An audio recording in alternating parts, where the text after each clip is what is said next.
ഒരു അവസരം കൂടെ കർത്താവ് ഒരുക്കിയല്ലോ. അത് ഓർത്ത് കർത്താവിന് സ്തോത്രം ചെയ്യുന്നു. ഇന്ന് പകലിൽ എന്നെ കേൾക്കുന്ന എല്ലാ അഭിഷക്തന്മാർക്കും കർത്താവിൻ്റെ നാമത്തിൽ സ്നേഹവന്ദനത്തെ അറിയിക്കുന്നു. പ്രത്യേകാൽ ലോകത്തിൻ്റെ വിവിധ രാജ്യങ്ങളിലിരുന്ന് യൂട്യൂബ് ചാനൽ വഴി ഈ മെസ്സേജ് കേൾക്കുകയും ഷെയർ ചെയ്യുകയും ചെയ്യുന്ന എല്ലാ അഭിഷക്തന്മാർക്കും കർത്താവിൻ്റെ നാമത്തിലുള്ള സ്നേഹവന്ദനത്തെ അറിയിക്കുന്നു. കർത്താവ് നിങ്ങളെ അതിശക്തമായി അനുഗ്രഹിക്കുമാറാകട്ടെ.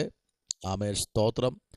ഇന്ന് പകലിൽ വളരെ പ്രാർത്ഥനയോടെ നമ്മളായിരിക്കുമ്പോൾ സങ്കീർത്തനങ്ങളുടെ പുസ്തകത്തിലേക്ക് നിങ്ങളുടെ ശ്രദ്ധയെ തിരിക്കുന്നു. Price the Lord. സങ്കീർത്തനങ്ങളുടെ പുസ്തകം 77-ാമത്തെ സങ്കീർത്തനം, അതിൻ്റെ 1-ാമത്തെ വാക്യവും 2-ാമത്തെ വാക്യവും നമുക്ക് വായിക്കാമല്ലോ. 77-ാം സങ്കീർത്തനം 1-ാമത്തെ വാക്യവും 2-ാമത്തെ വാക്യവും. ഞാൻ എൻ്റെ ശബ്ദം ഉയർത്തി ദൈവത്തോട് തന്നെ നിലവിളിക്കും. അവൻ എനിക്ക് ചെവി തരും.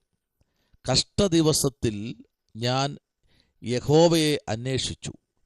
രാത്രിയിൽ എൻ്റെ കൈ തളരാതെ മലർത്തിയിരുന്നു. എൻ്റെ ഉള്ളം ആശ്വാസം. വളരെ പ്രാർത്ഥനയോടെ നമുക്കായിരിക്കാം. ഇവിടെ ആസാബിൻ്റെ ഒരു സങ്കീർത്തനമാണ് നമുക്കിവിടെ കാണാൻ കഴിയുന്നത്.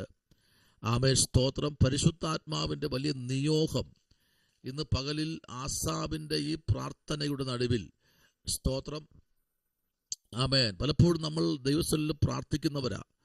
ആമേൻ. പലപ്പോഴും നമ്മൾ ദൈവത്തോട് കരയുന്നവരാ. നമ്മുടെ വിഷയങ്ങൾ ഏറ്റ് കർത്താവിനോട് പറഞ്ഞ് ആമേൻ നമ്മൾ ആശ്വാസം പ്രാപിക്കുന്നവരാ. പക്ഷെ ഇവിടെ നോയിക്കേ, ഇവിടെ നമ്മൾ വായിച്ച 2-ാമത്തെ വാക്യം പറയുന്നു, രാത്രിയിൽ എൻ്റെ കൈ തളരാതെ മലർത്തിയിരുന്നു. കണ്ടോ? Price the Lord. അപ്പോൾ രാത്രിയിൽ താൻ എന്തോ ഒരു വിഷയത്തിൻ്റെ നടുവിൽ, നമ്മളൊക്കെ രാത്രിയിൽ നല്ല ഉറങ്ങും അല്ലേ? ചിലപ്പോഴൊക്കെ ഉണരുമ്പോൾ സ്തോത്രം പറയുന്നതല്ലാതെ അതിനുവേണ്ടി പ്രത്യേകിച്ചൊരു സമയം കണ്ടെത്തി രാത്രിയാമങ്ങളിലെ പ്രാർത്ഥന പ്രാർത്ഥിക്കാറുണ്ടോ? ആമേൻ. എങ്കിൽ നിങ്ങൾ ജയിച്ചു. സ്തോത്രം. രാത്രിയാമങ്ങളുടെ പ്രാർത്ഥന എന്ന് പറയുന്നത് ഏറ്റവും അനുഗ്രഹിക്കപ്പെട്ട പ്രാർത്ഥനയാണ്. 2 മണി മുതലോ, ആമേൻ, 12 മണി മുതലോ, ആമേൻ, സ്തോത്രം, 4 മണി മുതലോ ഒക്കെ വെളുപ്പിനോ ഒക്കെ പ്രാർത്ഥിക്കുന്നത് ഏറ്റവും നല്ലതാണ്. യാമങ്ങൾ തോറുമുള്ള പ്രാർത്ഥന അത് ഭക്തന്മാർക്ക് ഏറ്റവും അനുഗ്രഹമാണ്. അങ്ങനെയെങ്കിൽ ഇവിടെ സ്തോത്രം, ഈ സങ്കീർത്തന ഭാഗം നമ്മൾ പഠിക്കുമ്പോൾ ഞാൻ എൻ്റെ ശബ്ദം ഉയർത്തി. കണ്ടോ? ആസാബ് എന്ത് ചെയ്തു? തൻ്റെ ശബ്ദം ഉയർത്തി. Praise the Lord. ആമേൻ. 76-ാം സങ്കീർത്തനത്തിൽ നമ്മൾ വായിക്കുമ്പോൾ കാണുന്നത് 8-ാം വാക്യം, സ്വർഗത്തിൽ നിന്ന് നീ വിധി കേൾപ്പിച്ചു. സ്തോത്രം. ഭൂമിയിലെ സാധുക്കളെ ഒക്കെയും രക്ഷിപ്പാൻ. കണ്ടോ? അപ്പോൾ ഒരു വിധി സ്വർഗത്തിൽ നിന്ന് വരണം. ആമേൻ. ഇന്ന് പകലിൽ ഞാനും നിങ്ങളും ചില വിധികൾക്ക് വേണ്ടി കാത്തിരിക്കുക. അപ്പോൾ തന്നെ മനുഷ്യൻ നമ്മെ വിധിക്കുന്നുണ്ട്. ആമേൻ. മനുഷ്യൻ അങ്ങനെയാ, അവർ നമ്മൾ വിധിച്ചുകൊണ്ടേയിരിക്കും. ഓരോ നിമിഷവും നമ്മുടെ ചലനങ്ങൾ അവർ ശ്രദ്ധിച്ച്, ആമേൻ, അവർ നമ്മെ വീക്ഷിച്ച് നമ്മെ മനുഷ്യൻ വിധിക്കും. പക്ഷെ ആ വിധിയല്ല ഇവിടെ. സ്വർഗത്തിൽ നിന്ന് നീ വിധി കേൾപ്പിച്ചു. സ്തോത്രം. ആമേൻ. അപ്പോൾ ഒരു വിധി സ്വർഗത്തിലെ സിംഹാസനത്തിൽ നിന്ന് ഇന്ന് പകലിൽ നമുക്ക് വരണം. ആമേൻ. അതിൻ്റെ പ്രാർത്ഥനയായിരിക്കണം. നിങ്ങളുടെ ജീവിതത്തിൽ ഇതുവരെ സംഭവിക്കാത്ത ചില മിറക്കൽ ഉടവൽക്കമന, ഹല്ലേലൂയ, നമ്മുടെ ജീവിതത്തിനകത്ത് ശത്രു കെട്ടി ഉയർത്തിയിരിക്കുന്ന ചില അന്യായ വിധികൾ, ആമേൻ, സ്തോത്രം, ഹല്ലേലൂയ. നമ്മൾ പലപ്പോഴും നമ്മൾ ചേർത്ത് പിടിക്കുന്ന പലരും നമ്മെ വിധിച്ച് പഴിക്കാറുണ്ടല്ലേ? സ്തോത്രം. നിങ്ങളെ ആരെങ്കിലും വിധിച്ചിട്ടുണ്ടോ? എന്നെ വിധിച്ചിട്ടുണ്ട് ഇഷ്ടംപോലെ വ്യക്തികൾ. ആമേ. രക്ഷിക്കപ്പെടാത്തവരല്ല കേട്ടോ, രക്ഷിക്കപ്പെട്ടവർ. സ്തോത്രം. നമ്മെ വിധിക്കും. ആമേൻ. അത് ഈ ഭൂമിയിലുള്ള വിധി. പക്ഷേ ആ വിധിയുണ്ടല്ലോ, അവർക്ക് തിരിച്ചു പോകും. Price the Lord. അവർ വിധിക്കുന്ന വിധിയാൽ തന്നെ, കണ്ടോ, വചനമുണ്ട്, അവർ വിധിക്കുന്ന വിധിയാൽ തന്നെ അവർക്ക് എന്ത് ചെയ്യും? അളന്ന് കിട്ടും. അങ്ങനെ നിങ്ങൾ ചിന്തിക്കാറുണ്ടോ? ആ വചനം വായിക്കാറുണ്ടോ?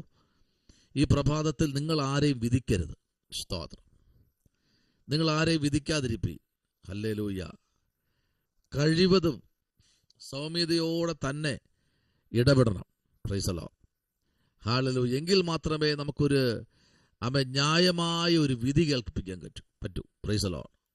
നോക്കിയേ, ഒരു ശാശ്വതമായ ഒരു വിസ്താരത്തിന്, ന്യായവിസ്താരത്തിന് എഴുന്നേറ്റപ്പോൾ ഭൂമി ഭയപ്പെട്ടു. ആമേൻ. ഹല്ലേലൂയ. അമർന്നിരുന്നു. എന്തിനെഴുന്നേറ്റപ്പോഴാ? ന്യായ. ആമേൻ. ആരാ എഴുന്നേറ്റാരെന്നറിയാമോ? ദൈവം. 9-ാം വാക്യത്തിൽ പറയുന്നു, 76:9, ദൈവം ന്യായവിസ്താരത്തിന് എഴുന്നേറ്റപ്പോൾ ഭൂമി ഭയപ്പെട്ട് അമർന്നിരുന്നു. സ്തോത്രം. ഹല്ലേലൂയ. ഇന്ന് പകൽ നിനക്കും എനിക്കും വേണ്ടി ദൈവം എണീറ്റ് കഴിഞ്ഞാലേ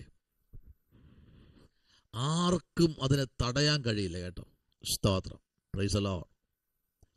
ഒരിക്കലും ആമേൻ ആർക്കും തടയാൻ കഴിയാത്തൊരു പ്രഭാതമായിരിക്കട്ടെ. ദൈവം നിനക്ക് വേണ്ടി ഇന്ന് പകൽ ചിലതിന് വേണ്ടി എണീക്കാൻ പോകുകയാണ്. എന്തിനാ? ന്യായവിസ്താരത്തിന് എഴുന്നേറ്റപ്പോൾ. ഹല്ലേലൂയ. രക്തത്താൽ ജയമെടുക്കുന്നു. ദൈവവൈതലേ, ആമേൻ, അഭിഷക്തന്മാരുടെ പ്രാർത്ഥനയ്ക്ക് ദൈവം മറുപടി തരും. ഉറപ്പാ. കാരണം നിന്റെ എൻ്റെ നാവിന്ന് വരുന്ന വാർത്ത ദൈവവചനമായിരിക്കട്ടെ. സ്തോത്രം. ആമേൻ. ഈ വചനം ആമേൻ നമ്മുടെ ജീവിതത്തിൽ ഇന്ന് പ്രഭാതത്തിൽ അനുഗ്രഹമായിരിക്കട്ടെ. ഹല്ലേലൂയ. ന്യായവിധികൾ പലതും ഇന്ന് പകൽ അഴിഞ്ഞു മാറാൻ പോയ നമ്മെക്കുറിച്ച് വിധിക്കുന്നവരുണ്ട്. 100 കണക്കിന് പേർ, 1000 പേർ, നമ്മെ കാണാത്തവർ പോലും ചിലരുടെ വാക്കുകൾ കേട്ട് നമ്മെ വിധിക്കുന്നവരുണ്ട്. അങ്ങനെ ഉള്ളവരോട് പറയുക, നീ വിധിക്കുന്ന വിധിയാൽ തന്നെ നിനക്ക് അളന്ന് കിട്ടുന്ന ഒരു ദിവസമാണ്. സ്തോത്രം. നിന്നെ ഒന്ന് കാണാതെ നിന്നോടൊന്നും സംസാരിക്കാത്ത പലരും നിന്നെ വിധിക്കുന്നുണ്ട്. ഹല്ലേലൂയ. പരിശുദ്ധാത്മാവ് വ്യക്തമായി ഇന്ന് പകൽക്കാലം ആലോചന ആരോടൊക്കെയോ കൈമാറുകയാണ്. അങ്ങനെ ഉള്ളവരോട് ദൈവാത്മാവ് വചനത്തിൽ പറയുന്നു, ആമേൻ, സ്തോത്രം, പ്രൈസ് ദി ലോർഡ്, നിനക്ക് വിധിയാൽ, നീ വിധിച്ച വിധിയാൽ ശകലം പോലും, 1 ഗ്രാം പോലും കുറയാതെ, 1/2 മില്ലി പോലും കുറയാതെ നിനക്ക് അളന്ന് തരും ദൈവം. ഹല്ലേലൂയ. കർത്താവ് അനുഗ്രഹിക്കട്ടെ. നമുക്കിവിടെ 77 പറയുന്നത് 2-ാം വാക്യം, കഷ്ടദിവസത്തെ ദേശത്ത് തവള കയറുവാൻ നദികളുടെ മേലും പുഴയുടെ മേലും കുളത്തിന്മേലും വടി കൂടെ കയ്യിൽ നീട്ടുക എന്ന് നീ അഹരോനോട് പറയണം എന്ന് കൽപ്പിച്ചു. അങ്ങനെ അഹരോൻ മിസ്രയീമിലെ വെള്ളത്തിൻ്റെ മേലും കൈ നീട്ടി തവള കയറി മിസ്രയീം ദേശത്ത് മൂടി. ദേശത്ത് മൂടി. മന്ത്രവാദികളും തങ്ങളുടെ മന്ത്രവാദത്തിൽ അതുപോലെ ചെയ്തു. മിസ്രയീം ദേശത്ത് തവള കയറുമാറാക്കി. സ്തോത്രം. ദൈവവൈതലേ, ദൈവം ഒന്ന് ചെയ്താൽ വൃത്തിയായി ചെയ്യും. അത് പകൽക്കാലം വരാൻ പോയാ. യെസ്, ഈ സന്ദേശം കേട്ട് കഴിയുമ്പോൾ നിങ്ങളുടെ ജീവിതത്തിൽ ഒരു വലിയ മാറ്റം, ഒരു മാറ്റം സംഭവിക്കാൻ പോയാ. യെസ്, പ്രാർത്ഥിക്കാമോ? പരിശുദ്ധനായ ദൈവമേ, സ്വർഗ്ഗീയ നല്ല പിതാവേ, അനുഗ്രഹിക്കപ്പെട്ട വിശുദ്ധ പകൽക്കാലത്തിനായി സ്തോത്രം. ദൈവം അനുഗ്രഹിക്കണം, ജനത്തെ മാനിക്കണം, കർത്താവിന് കൃപയിൽ പൊതിയണം. പ്രാർത്ഥന കേട്ടിരിക്കാൻ സ്തോത്രം. യേശുവിൻ അൻപുള്ള നാമത്തിൽ തന്നെ ആമേൻ. ഈ വചനങ്ങളാൽ ദൈവം നിങ്ങളെല്ലാവരെയും അനുഗ്രഹിക്കട്ടെ.